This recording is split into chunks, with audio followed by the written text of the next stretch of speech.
రాష్ట్రం అంతా SCR ST ఉద్యోగి చర్చికి వెళ్తున్నాడు, ఇంట్లో హిందూ ప్రార్థన చెయ్యట్లేదు, చర్చికి వెళ్తున్నాడు, ప్రార్థన చేయకపోవచ్చు, హీ హావ్ దట్ రైట్, నాస్తికుడు అవ్వచ్చు, హేతువాద అవ్వచ్చు, దానికేం అభ్యంతరం లేదు. కానీ చర్చికి వెళ్తున్నాడు, ఎస్సీ రిజర్వేషన్ పొందుతూ అనుకున్నప్పుడు దానికి సంబంధించిన సాక్ష్య ఎవరైనా కంప్లైంట్ ఇస్తే వెరిఫై చేసి వాళ్ళు అక్కడికి వెళ్తున్నారన్నప్పుడు వాళ్ళకున్న ఎస్సీ రిజర్వేషన్ రద్దు చేస్తా ఈ త్రిసభ్య కమిటీ నిర్ణయం తీసుకోవచ్చు. ఈ నిర్ణయం ఆటోమేటిక్ గా ఆమోదం పొందుతుందంటూ అసెంబ్లీలో చట్టం చేయాలి. అది బీజేపీ పాలిత రాష్ట్రాలు నడుస్తున్నాయి.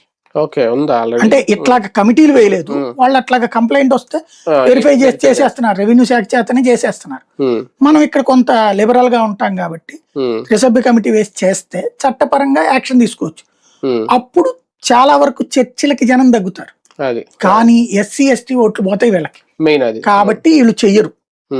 చెయ్యాలి అనుకుంటే నేను అందుకే అంటుంది, 2 రాష్ట్రాల్లో బీజేపీ పాలిత రాష్ట్రాలు అయితే అప్పుడు ఇట్లాంటి ఒక కమిటీ వేసి యాక్షన్ తీసుకోవచ్చు. ఇప్పుడు వీళ్ళు ఏమంటున్నారు, చర్చికి వెళ్ళినంత మాత్రాన ఇది అవుతారా అన్నటువంటిది. ఇప్పుడు మీరు అన్నట్టు వాళ్ళు ఇంట్లో పూజ చేస్తారు, ఎలా జడ్జిమెంట్ ఇస్తారు? చంద్రబాబు గారు మసీదుకి వెళ్ళినా లేకపోతే జగన్మోహన్ రెడ్డి గుడికి వచ్చిన సర్టిఫికెట్. కాబట్టి అది ఎవరు ధృవీకరించలేరు.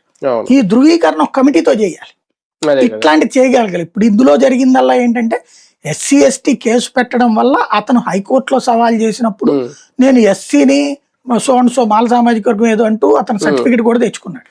తెచ్చుకుంటే ఎంఆర్ఓ ఎట్టిస్తాడయా, నువ్వు పాస్టర్ గా చేస్తాను మళ్ళీ ఎంఆర్ఓ సర్టిఫికెట్ ఇచ్చాడంటే ఎస్ నువ్వు పుట్టావు కాబట్టి కుల సర్టిఫికెట్, అదే నువ్వు మతం మారినట్టే అంటే నేను మతం మారలేదంటాడు. మరి